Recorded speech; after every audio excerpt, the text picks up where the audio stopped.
তার মধ্যে একটা প্রবলেম আছে যে কোনো রেস মানে জাতি অথবা কমিউনিটি বিশেষ করে আমরা যখন এনিম্যাল বোঝাই তখন আমরা দি বসাই, আবার মাঝে মাঝে দেখা যায় এ বা এন আছে।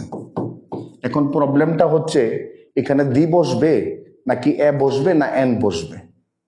এটার আসলে এইখানে দ্য কাউ লিভস অন গ্রাস এটা কি ঠিক? কাউ লিভস অন গ্রাস এটা কি ঠিক? আমরা একটু অ্যানালাইসিস করি। এটার মধ্যে প্রাইমারি কনসেপ্ট আছে। যখন এনিম্যাল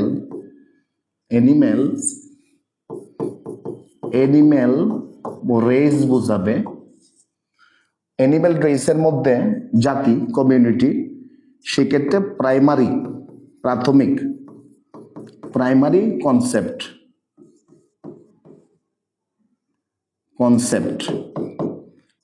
কনসেপ্ট হচ্ছে দি। প্রথম দি বসাইতে হবে। সেকেন্ডারি কনসেপ্ট, দ্বিতীয়ত ধারণা হচ্ছে মেম্বার অফ দ্য কমিউনিটি। অনেকের কাছে বিষয়টা অস্পষ্ট, আমি এখনই এটা ক্লিয়ার করে দিচ্ছি।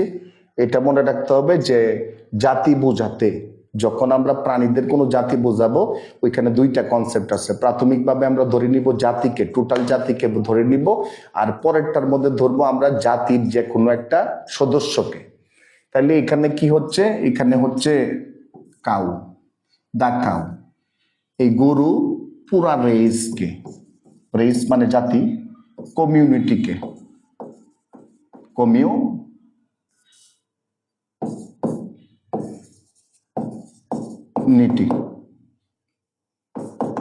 মেনশন করা হয়েছে। তাহলে এই বিষয়টা কি দাঁড়াচ্ছে? এই বিষয়টা দাঁড়াচ্ছে all cows live on grass. সকল গরু ঘাসকে জীবন ধারণ করে। এটাকে যদি আরেকটু সংক্ষিপ্তভাবে লিখি, এই ডিটারমিনার ছাড়াও আমরা লিখতে পারি, কিন্তু সেক্ষেত্রে কাউ হবে না, কাউজ হবে। এটা বাদ দিলাম, অল বাদ দিলাম, কাউজ লিভ অন গ্রাস। বহুবচনের কারণে আমরা দি বাদ দিলাম, মিনিং আসতেছে। তার মানে the cow lives on grass মানে অল কাউজ, সকল গরু লিভ অন গ্রাস, সকল গরু ঘাস খেয়ে জীবন ধারণ করে। এখন a cow lives on glass, an and is industrious, একটি পিঁপড়া পরিশ্রমী। এখানে কি টোটাল রেসকে বুঝিয়েছে না একজনকে বুঝিয়েছে? এটা যদি আমরা ধরি, হ্যাঁ, any member of cow class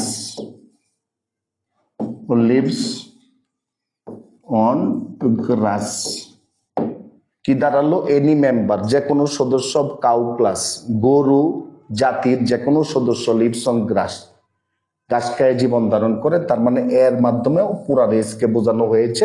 প্রথমটার মধ্যে ছিল জাতিকে বোঝানো, দ্বিতীয়টার মধ্যে ছিল জাতির একটা সদস্যকে বোঝানো। তাইলে আমরা এটার মধ্যে বুঝতে পারলাম যে রেস অথবা কমিউনিটি রিগার্ডিং অ্যানিমেলসের ক্ষেত্রে এ এন দি আমরা তিনটেই বসাতে পারি। ধন্যবাদ।